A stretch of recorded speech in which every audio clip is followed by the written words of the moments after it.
My symptoms of cancer meant that I was a prime person to experience medical gaslighting. My symptoms were really vague. It started with just some occasional heartburn. I mean, I had never had a problem with this, and then all of a sudden, heartburn every single day. I tried to change my food. I went for walks after I ate, but it didn't seem to matter. I still just always had heartburn. It was annoying for sure, but it felt like something more than just annoying. I had this nagging feeling, like down in my stomach, telling me that something wasn't right. So I brought it up to my doctor. But heartburn, that's not a very serious symptom.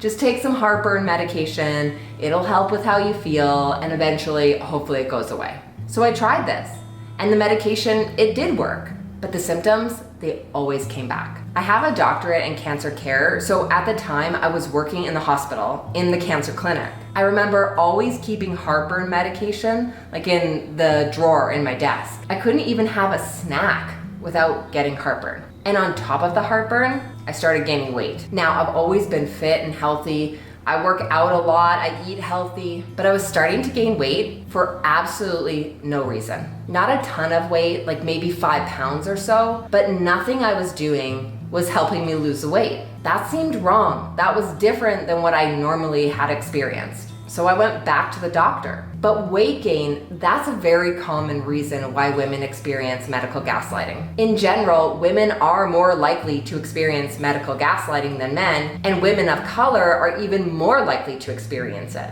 Also, being overweight is a common reason why you might experience the same. So when I went back to the doctor, they wanted to do a pregnancy test. Maybe that's why I was gaining weight. Maybe I was pregnant. Okay, fair enough. At least my symptoms were being taken seriously. But then the pregnancy test came back as negative. Again, no answers to why I was gaining weight and had this heartburn. For the longest time, I didn't even realize that medical gaslighting was a thing. But then I started getting treated in a very particular way where no one was taking me seriously. It was shocking. Medical gaslighting is basically when your doctor won't discuss or won't acknowledge that your symptoms are true. It's when you're being told you're too dramatic or it's all in your head. That's medical gaslighting. It's very common for women to be told this, and it's dismissive. It's wrong. If your instincts are telling you that something's wrong, then you need to keep pushing forward. Because I was not fine. It's also a sign of medical gaslighting if your symptoms are just blamed on being overweight. Women who are overweight frequently have all their symptoms blamed on the fact that they are just overweight. It's not right, and it's often not true. Now, one of my early symptoms was also mild bloating. I would have bloating that would come and go, and it didn't seem very serious until it came, but it didn't go. It just stayed. Bloating is so common among women that it's often just dismissed entirely. If your doctor minimizes or downplays your symptoms, then this is also medical gaslighting. Saying things like, don't worry, you're fine, you're too young. I was told all of these things before I was diagnosed. None of them were true. Something was seriously wrong. Worse yet, there are doctors who continuously interrupt you and won't let you elaborate on what your symptoms are like. Or they really question if what you're experiencing is actually true. Now, of course, if your doctor is continuously cutting you off and won't let you elaborate on your symptoms, then this is not the right doctor for you, period.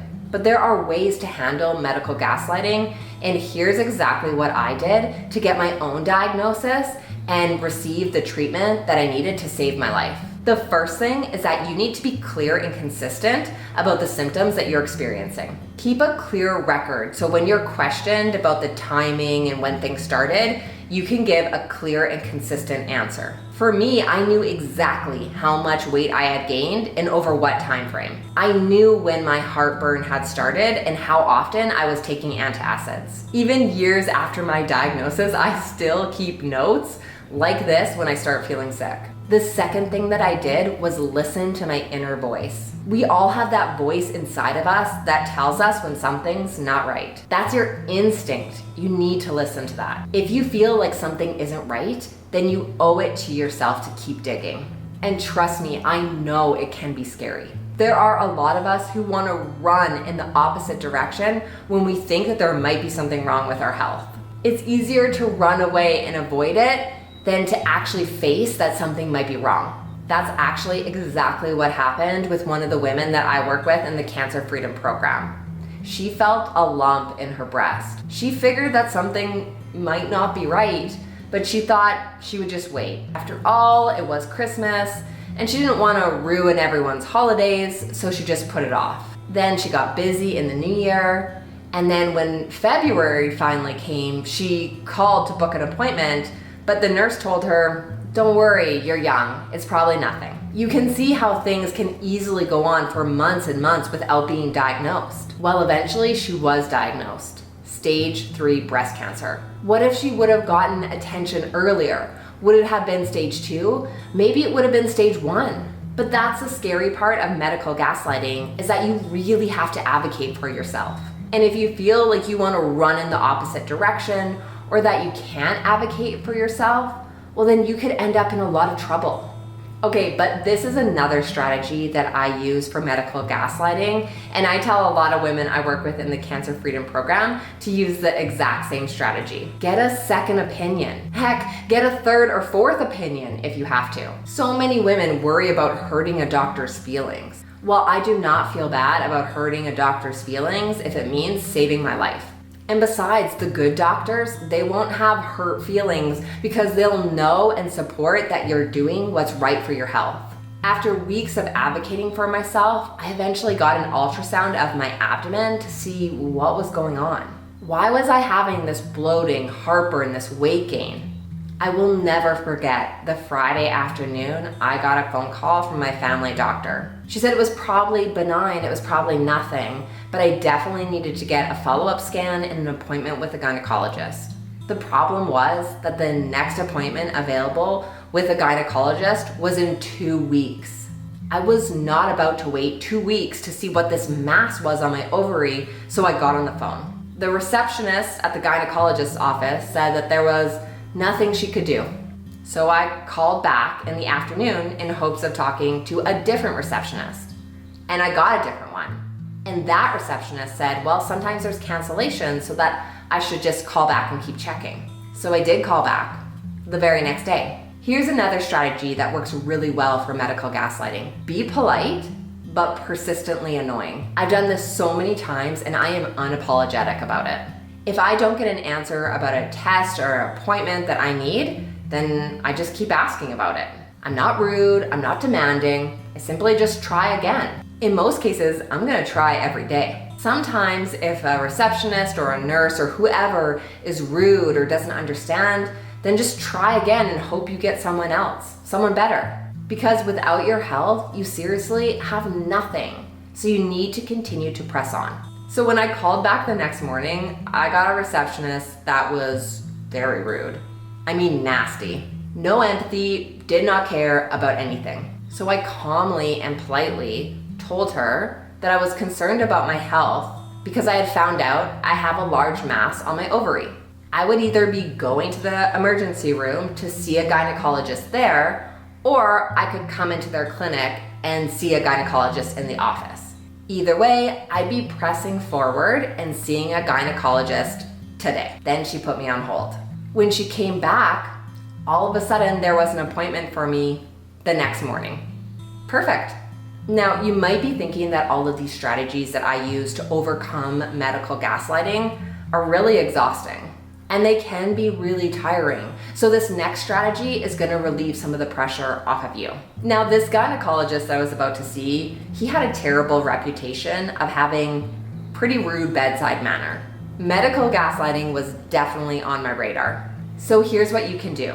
Take someone with you to the appointment. If you're a woman, then it's helpful to take a man with you to the appointment. It's unfortunate, but it's true. In my case, I took my husband.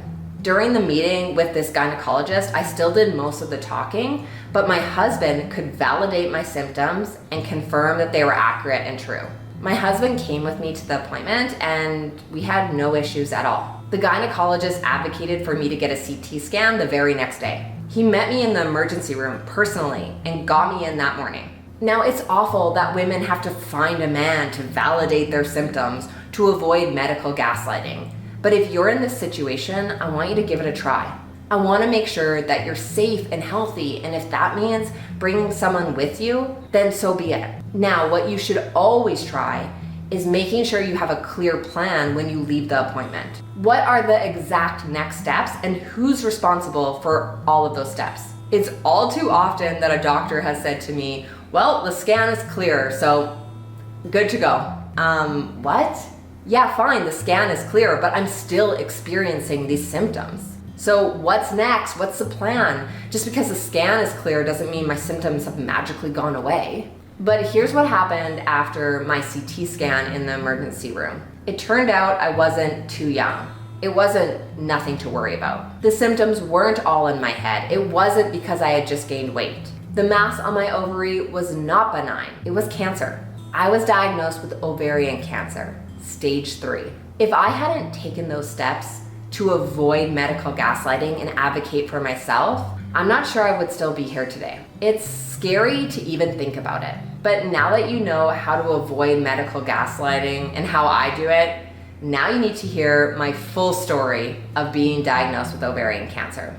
I've linked up the next video here so you can hear the entire story.